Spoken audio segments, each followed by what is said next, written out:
Hey, everybody, it's Jason Cruz here once again with another episode of The Interview.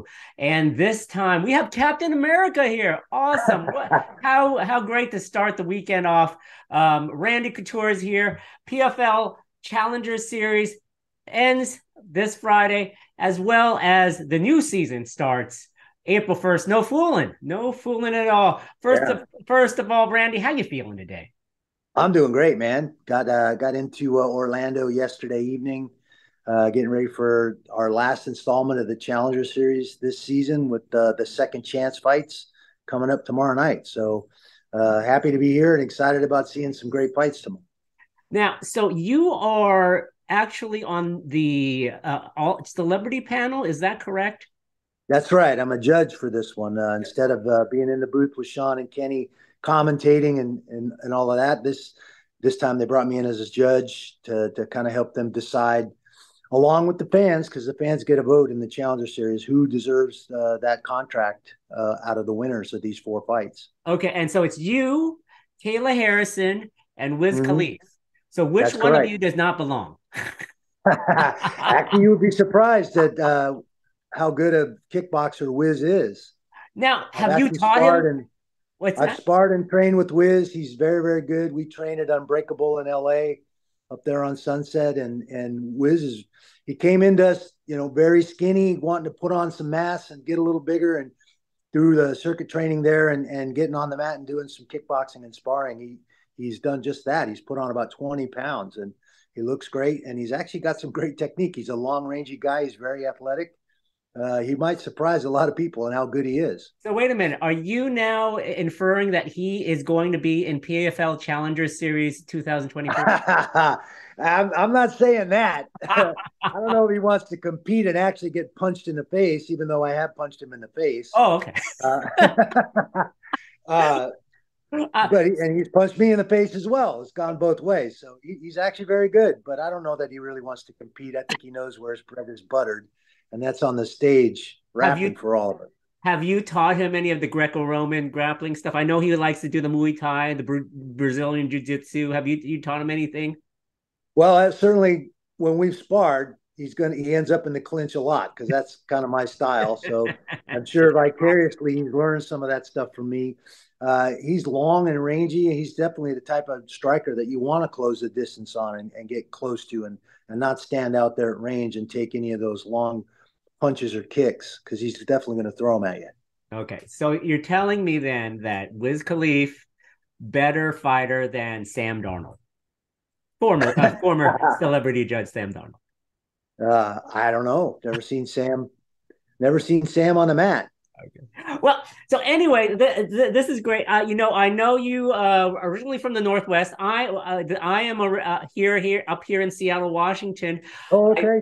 Yeah, no. So I know you were a state all-star standout wrestler, state wrestler out of Linwood High School. Can you tell me a That's little bit right. about growing up up out here in the Northwest? Yeah, I went to Alderwood Junior High School and Linwood High School. Yeah, Starbucks. Yeah, I have this debate with my girlfriend all the time because she's a Massachusetts girl, so it's Dunkin' Donuts for her, I like and Dunkin' we're Donuts we're too. we're Starbucks guys. Yeah, yeah. Yeah, my mom and my little sister still live up in Seattle. My mom's up in the Mill Creek area, very close to Linwood, where I grew up. My sister's teaching up there as a college professor and living down in Mercer Island. Okay. I love the Pacific Northwest. It's where I grew up. The outdoors, skiing, hunting, hiking, all that stuff up in the great Northwest. You certainly got to bring your umbrella or your bumper chute, as they call it up Yeah, there. yeah, most definitely. Most definitely. But um, yeah, definitely it's great up here. It's actually sunny today because they knew that ah, Captain America was going to be talking to us. So Randy, give me a little insight on the PFL Challenger Series upcoming this Friday. I mean, it's the second chance for card. Give me some mhm. matchups that you're looking forward for this Friday. Well, I'm excited to see Cataline. This is her third Challenger Series fight. She hasn't gotten the nod so far. She's been impressive in her other two outings. So I'm sure she's scratching her head, going, "What the heck? What do I got to do to get a shot at a regular season here?" She's got a great wrestling pedigree, which obviously is something I'm keen on watching and seeing how she's transitioning to MMA. Her last fight in the Challenger Series, She let her hands go and showed that she's got some striking ability as well. So she's definitely got a well-rounded game, and that's one that I'm looking forward to seeing tomorrow night. Um, these Challenger Series fights are, I think, been a great way for the PFL to find new talent. And if last season's competitors are any indication, Carlos Leal going all the way to the semifinals through the regular season out of the Challenger Series, Delano Taylor all the way to the finals and come up a little bit short in the finals. So there's a plethora of talent. I like this format, putting them in the cage and letting them speak for themselves instead of locking them in the house and seeing what kind of antics come out of there.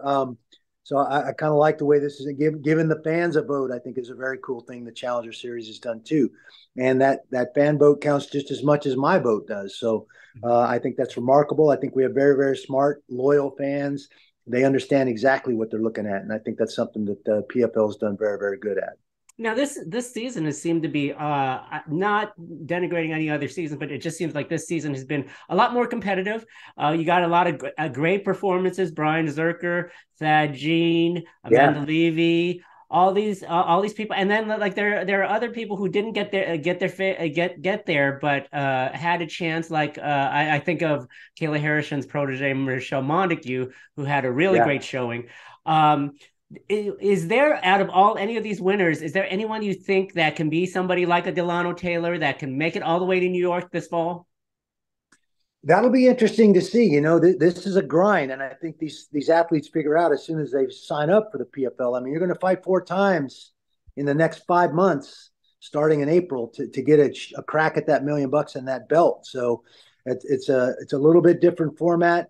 You got to front load your camps, make sure you're in shape and can endure any potential injuries you get through that regular season into the playoffs. So guys like Anthony Pettis, who said, that's the first thing he said when he didn't do as well as everybody expected him to do in that first season. It's like, man, I didn't know what I'd gotten myself into. He made the adjustments he needed to. He still had some issues getting through the second season, but amazing competitor who recognized what he was looking at. And I think a lot of these athletes are recognizing that same thing. I think most of them, to a man, don't like to be waiting for that phone to ring. Mm-hmm. When am I going to get my next fight? They know exactly when they're fighting in this format. They like that. They know what they have to do to prepare to go out and solve the problem of that opponent and when their next fight's going to be. So, again, I think a lot of positives here in this format for the PFL. Now, with the ending of the Contender Series, you in a couple weeks, April 1st, you guys are in Vegas for 3 weeks, 3 straight weeks. Yeah. With the new season, right off the bat, you guys got some bangers, some great fights. Brendan Loughnane returns. Robert Yeah. Wilkinson returns against Thiago Santos. That's a major Yeah. matchup. You have Chris Wade and Bubba Jenkins in what is kind of like a war between these guys. Who? First of all, uh, what fight are you looking for out of the next 3 weeks that the PFL has already set up? And Well, man, can you tell me you just somebody? said the three that everybody's talking about that everybody wants to Yeah. see. The hammer going in there against the current champ and Wilkinson is going to be an amazing fight. Uh, I think everybody's excited about that. The light heavyweights, have the power and the speed, the kind of the combination of the two. That's going to be a ridiculously fight. Brendan Loughnane, beating Bubba Jenkins in the finals in impressive fashion, showing that he's not just a striker. He's got some wrestling ability. He had to do that against Ryoji Kudo too, faced some serious adversity to get to that finals. And then that performance against Bubba Jenkins was really, really amazing. Obviously, no love lost between Bubba Jenkins and Chris Wade. Bubba and Brendan became friends through their dislike of Chris Wade going into the semifinals and the finals last season. So to put those two back in the cage, there's going to be a lot of rhetoric flying around. The real question is who's going to impose their will and get the job done when they both walk up in that cage. It's going to be a great fight. Now, are you going to be in Vegas for these fights, or are you going to be just watching from afar? Oh For no, I'll be there. I'll be Okay. back in the booth. I'll be commentating with Sean and Kenny. Excited about that. Obviously, I'll get to sleep in my own bed because they're in my Nice. hometown in Las Vegas. So, Virgin's going to be interesting. What used to be the Joint and Hard Rock Cafe Mhm. is now Virgin bought that out, and that venue is still a great venue for concerts, great venue for fights as well. So it's going to be a fun night those 3 weeks. Now, you had referred to the fact that these fighters have to prepare themselves, front load their camps. For you, as a when you were a fighter, what did you like about or what would be a best way to train for these types of fights, where you know that you have fights going back every 6 weeks or so? I think you have the time before your first fight to have a full 10-week camp and get yourself in peak shape. And 10 weeks was the sweet spot for me. Some athletes might like a little longer. 12 weeks. I did 12-week camps and they were just a little too long for me. I shortened them to 10.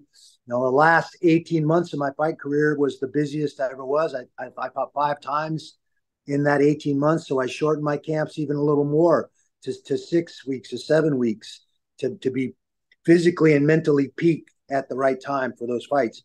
I think going into a 5-month stretch where you're going to fight at least 4 times, at least if you're winning, you got to front load that camp, get a full good camp in for that first fight. And then you're going to have an abbreviated camp each time after that to get ready for your next regular season fight or ready for your postseason, fight so that you can get a shot at that title.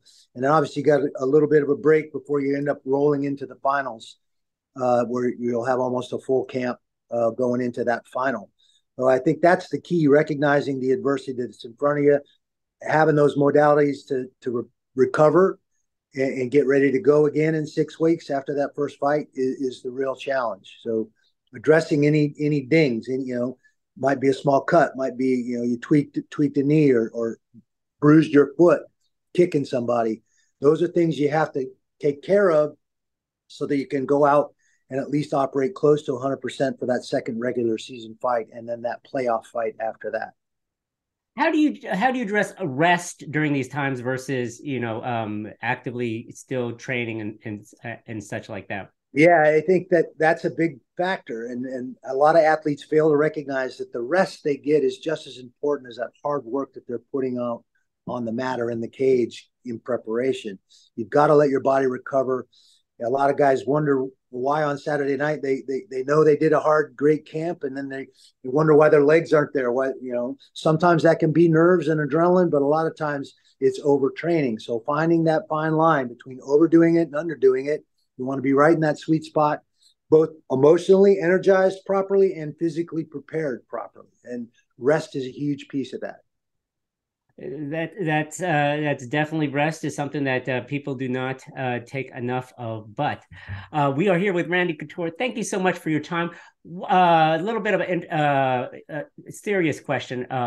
As far as we know, you have been a strong advocate of fighters' rights. You've testified on Capitol Hill. You've been a part of litigation with the UFC. What advice can you give to a fighter that has accumulated some success and is entering into negotiations with a promoter, whatnot? What are the key factors you want to address going into something like that? Well, obviously, the thing that I fought with the company over a lot was my ancillary rights. That's my ability to write a book, to do a movie, to do a video game, or any of these other things. If you sign away your ancillary rights in that contract, you're going to have to get their permission to be able to do any of those extracurricular things that don't really revolve around actually stepping up in that cage and fighting. There's no transparency in our sport right now. And until we as fighters unify, come together, create what would in football or baseball or basketball be a players association. The union model doesn't work. Everybody's talking about, well, you need a union. No, the union model doesn't work. We're 1099 employees. We're independent contractors. That takes us out of the collective bargaining and union model right away. What closely relates to what we're doing is SAG, the Screen Actors Guild. There's a bunch of different production companies and entities out there that make films and TV shows. We're independent contractors. They hire us, but Screen Actors Guild holds them to a minimum standard, gives them some 401ks, some health insurance. None of the fighters in mixed martial arts enjoy any of that, and there's no transparency in our sport. That's what needs to change. That was what I was up on Capitol Hill trying to do, get the Ollie Act amended. That was in federal legislation that was implemented in 1996 to protect boxers from promoters that were taking advantage of them. We don't enjoy those same protections. There's no transparency in our sport, like I said. So how am I supposed to negotiate my fair value in the marketplace if nobody on God's green earth knows how much money was made on those specific events that I fought on? They keep those numbers pretty close to their vest, and they're paying a lot of these fighters on the side, independent contractor contracts, the top tier guys, paying them a lot. I was one of those guys too. And that's how they keep them quiet, keep them from joining an association or any of these other organizations like the MMAFA, Mixed Martial Arts Fighters Association. If I'm a young fighter, I'm going to go find that Mixed Martial Arts Fighters Association. I'm going to pay my dues and join that group. And together, I think we're the entity. If there's no fighters, there's no show. So we have to unite and hold these promoters accountable, create some minimum standards for fighter pay and fighter treatment. This is one of the things that Francis was stepping up and trying to get. He wanted a fighter liaison. He wanted a voice in these negotiations and in these contracts. He wanted to create some transparency. That's why the UFC kicked him to the curb. They don't want to give up any of those things. The money they came back with was very reasonable. Is it boxing money? No. Why does it take a guy like Jake Paul to poke at Dana White or to shine a light on the disparaging difference in our sport versus boxing pay? Tyron Woodley, Ben Askren, Anderson Silva, who was at the top of the game in mixed martial arts, still made money from that one boxing match with Jake Paul than they ever did in MMA. You know, Conor McGregor in his one fight with Floyd Mayweather made more than he ever made in mixed martial arts. How is that fair? How is that reasonable? It isn't.